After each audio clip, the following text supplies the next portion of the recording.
Welcome to my channel. Hello കൂട്ടുകാരെ, എല്ലാവരും സുഖമായിട്ടിരിക്കുന്നു എന്ന് വിചാരിക്കുന്നു. എനിക്ക് സുഖമാണ്. ഞാൻ എറണാകുളത്തായിരുന്നു ഉണ്ടായിരുന്നത്. അപ്പം പെട്ടെന്നൊന്ന് കണ്ണൂർ പോകാമെന്ന് വിചാരിച്ചു. കാരണം ഫാമിലിയിൽ ഒരു മാരേജ് ഫംഗ്ഷൻ ഉണ്ടായിരുന്നു. അങ്ങനെ എറണാകുളം സൗത്തിൽ നിന്ന് ഇൻ്റർസിറ്റിക്ക് കയറി. അതാകുമ്പോൾ ഒരു 11:45 ആകുമ്പം കണ്ണൂരെത്തും. ഭാരതപ്പുഴയാട്ടോ കാണുന്നത്.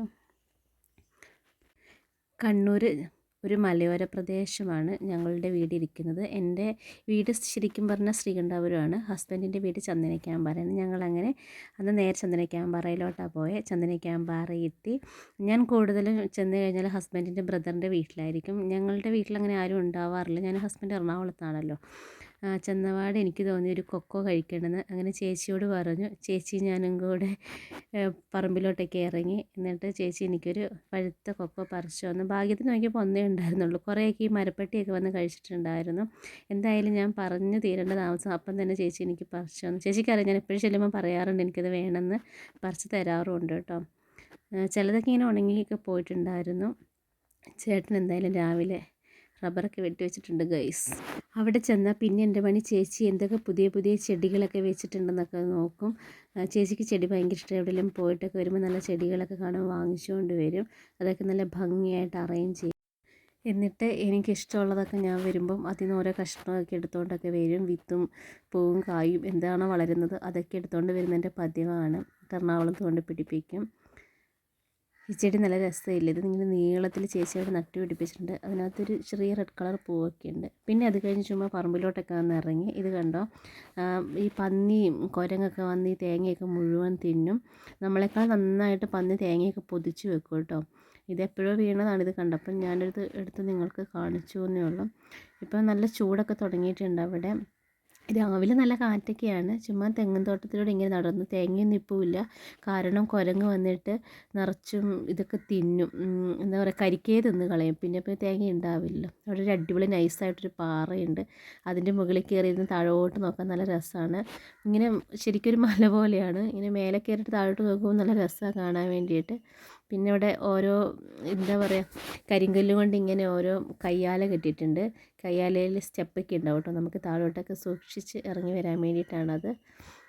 എനിക്ക് ശരിക്കും ഇതിൽ ഇറങ്ങി വരാൻ ഭയങ്കര പേടിയാണ്. ചിലപ്പോൾ തെന്നിയൊക്കെ അങ്ങ് പോകും. കാരണം നല്ല ഹൈറ്റ് വ്യത്യാസമുണ്ട് മുകളിലോട്ട് കയറും തോറും. ആ കാണുന്നത് നമ്മളുടെ തറവാടാണ്. തറവാടെന്ന് വെച്ചാൽ എൻ്റെ ഹസ്ബൻഡിൻ്റെ വീടാണ്. ഹസ്ബൻഡ് താഴെ നിന്ന് എല്ലാം നിരീക്ഷിക്കുന്നുണ്ട്. ഇത് കണ്ടോ, ഇവിടെ ഒരു പ്ലാവുണ്ട്. ഇത് ശരിക്കും ഞങ്ങളുടെ വീടിൻ്റെ മുറ്റാണ്. അവിടെ വലിയൊരു കയ്യാലി ഉണ്ടായിരുന്നു. ആദ്യം ഇടിഞ്ഞ് പോയിട്ട് രണ്ടാമത് കെട്ടിയതാണ്. ഈ പ്ലാവ് കാണുമ്പോൾ എനിക്ക് പേടിയാണ്. കാരണം അവിടെ ഇടയ്ക്ക് ആന ഇറങ്ങാറുണ്ട്. ആന വന്നിട്ട് ഒരു പ്രാവശ്യം ആ മുറ്റത്ത് നിന്ന് പ്ലാവിൽ ചക്കയൊക്കെ തിന്നിട്ടുണ്ടായിരുന്നു. അത് എപ്പോഴും എനിക്ക് ഓർമ്മയാണ്. പിന്നെ ഞാൻ വീണ്ടും തിരിച്ച് ചേച്ചിയുടെ വീട്ടിൽ തന്നെ വന്ന്. അപ്പോൾ ചേച്ചിയുടെ കുറച്ച് അടുക്കളത്തോട്ടത്തിലെ വിശേഷങ്ങളൊക്കെ നിങ്ങൾക്ക് കാണിച്ചു തരാം. ഇത് പടവലമാണ്. അത് പിന്നെ തക്കാളി ഉണ്ട്, വഴുതനങ്ങയുണ്ട്. തക്കാളിയൊക്കെ പഴുത്തൊക്കെ തുടങ്ങിയിട്ടുണ്ട്. പിന്നെ ചേച്ചി പയർ നട്ടിട്ടുണ്ടായിരുന്നു. അതെന്തോ ഉണങ്ങിപ്പോയി എന്ന് പറഞ്ഞു. പയറൊക്കെ ഉണ്ടായതായിരുന്നു. അതിന് ശേഷമാണ് അത് ഉണങ്ങിപ്പോയത്. പിന്നെ എന്താ പറയുക, ഇവർ നാച്ചുറലായ രീതിയിൽ മാത്രമാണ് ഇതിനെയൊക്കെ വളർത്തിക്കൊണ്ടുവരുന്നത്. ചേച്ചി കൂടുതൽ ചാണകമൊക്കെയാണ് ഇട്ട് കൊടുക്കുന്നത്. ശരിക്കും ഓർഗാനിക്കാണ്. ധൈര്യമായിട്ട് നമുക്കത് കഴിക്കാൻ പറ്റും. കണ്ടോ, നല്ല ഭംഗിയില്ലേ കാണാൻ വേണ്ടി. കുറേ പഴുത്തതും പച്ചയും മൂത്തതും ഒക്കെ തക്കാളിയുണ്ട്. ഇടയ്ക്ക് ഞങ്ങളിതൊക്കെ പറിച്ച് തോരനൊക്കെ വെക്കാറുണ്ട്. ഈ പച്ചത്തക്കാളി നല്ല ടേസ്റ്റാണ്. കുറേ പഴുത്ത തക്കാളിയൊക്കെ കണ്ടപ്പോൾ ഞാൻ പറഞ്ഞു, ചേച്ചി തക്കാളി കുറേ പഴുത്ത് കിടപ്പുണ്ടല്ലോ എന്ന്. അപ്പോൾ ചേച്ചി വന്നിട്ട് ആ പഴുത്ത തക്കാളിയൊക്കെ പറിച്ചെടുത്തു. അല്ലെങ്കിൽ എന്തെങ്കിലും പക്ഷിയൊക്കെ വന്നത് കൊത്തി തിന്നും. പിന്നെ ഇപ്പോൾ നന്നായിട്ട് അവിടെ കുരങ്ങൊക്കെ വരാൻ തുടങ്ങിയിട്ടുണ്ട്. കുരങ്ങിനെ കൊണ്ട് ഭയങ്കര ശല്യമാണ് ഇവിടെ. ഇപ്പോൾ പന്നി, കുരങ്ങ്, ആന, ഈ 3 മൃഗങ്ങളും എപ്പോഴും അവിടെ ഇപ്പം വരുന്നുണ്ട്. അതുകൊണ്ട് ഇന്നാൾ അവിടെ മതിലൊക്കെ കെട്ടിയിരുന്നു. എന്നാലും അതാരോ എങ്ങനെയോ അത് എന്തോ ഡാമേജൊക്കെ ആയി. വീണ്ടും ആനയൊക്കെ ഇറങ്ങുന്നുണ്ട് ഇടയ്ക്ക്. അതുകൊണ്ട് എല്ലാവർക്കും ഭയങ്കര ഭീതിയാണ് അവിടെ.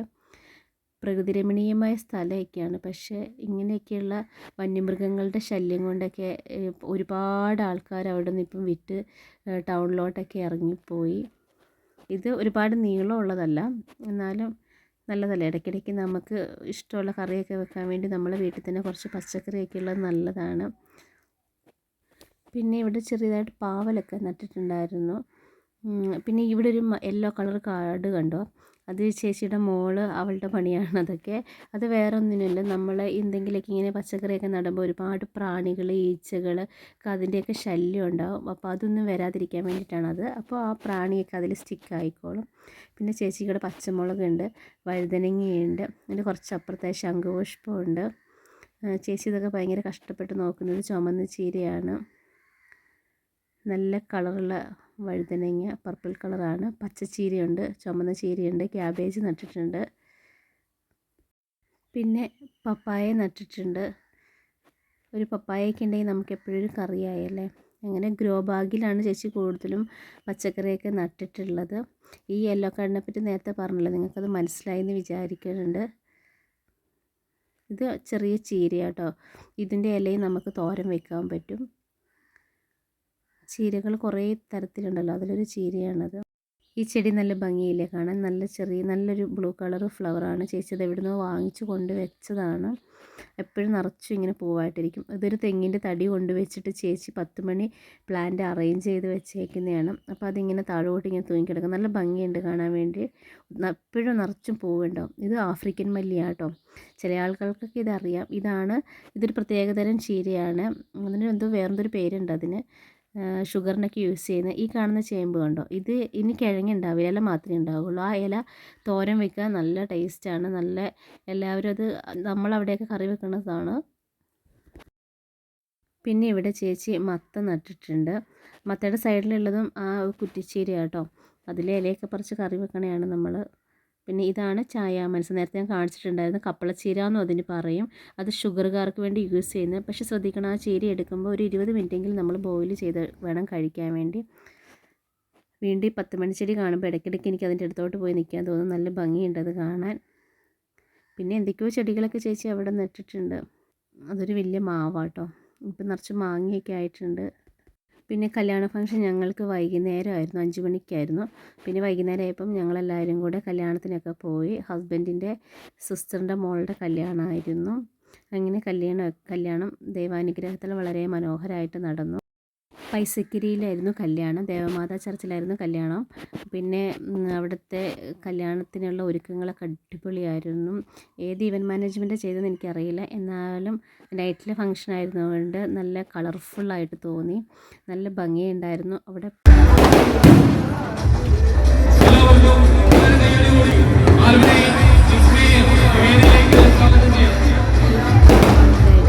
പ്രോഗ്രാംസൊക്കെ സൂപ്പറായിരുന്നു. നല്ല ഭക്ഷണമൊക്കെ ആയിരുന്നു. നല്ല ആൾക്കാരുണ്ടായിരുന്നു. നല്ല തിരക്കായിരുന്നു ഞങ്ങൾക്കന്ന്.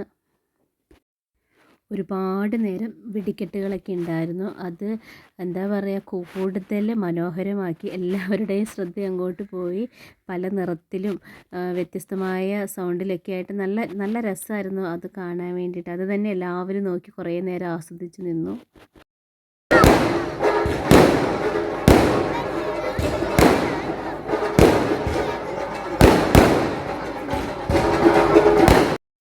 തിരിതെളിയിക്കുന്നത് ആൽബിന്റെ മാതാപിതാക്കളായ ബേബി ചേട്ടനും മോളി ചേച്ചിയുമാണ്.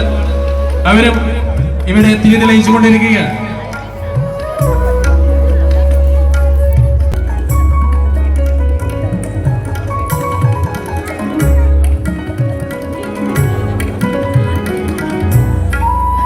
അടുത്തതായിട്ട് ജിസ്മിയുടെ പേരൻസിനെ തിരിതെളിയിക്കുന്നതിന് വേണ്ടിയിട്ട് ക്ഷണിക്കുകയാണ്. ജോസേട്ടൻ, അൻസലിൻ ചേച്ചി.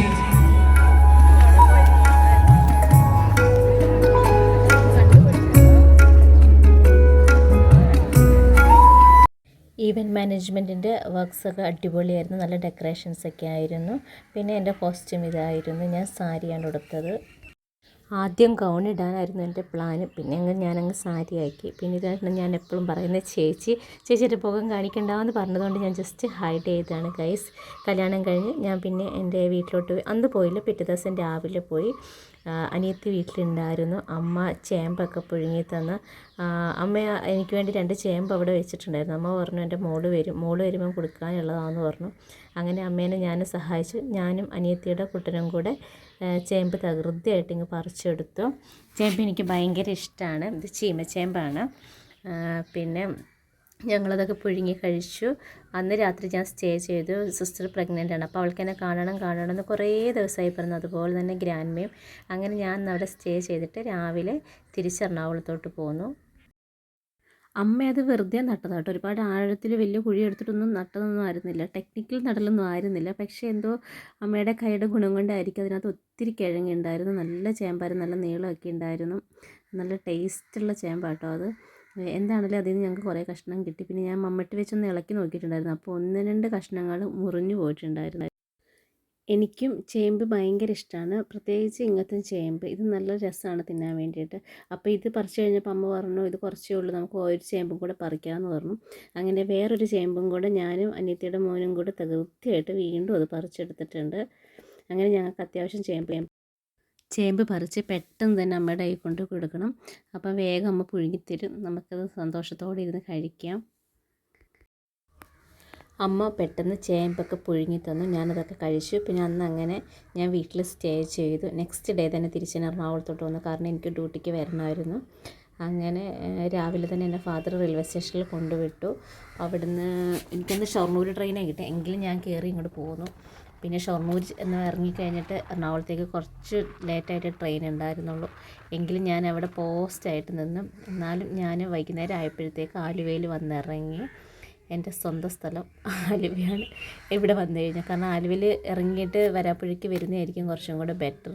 അതുകൊണ്ടാണ് അങ്ങനെ ചെയ്യുന്നത്. അപ്പോൾ എൻ്റെ കണ്ണൂരത്തെ കൊച്ചു കൊച്ചു വിശേഷങ്ങളൊക്കെ നിങ്ങൾക്ക് ഇഷ്ടമായി എന്ന് വിചാരിക്കുന്നു.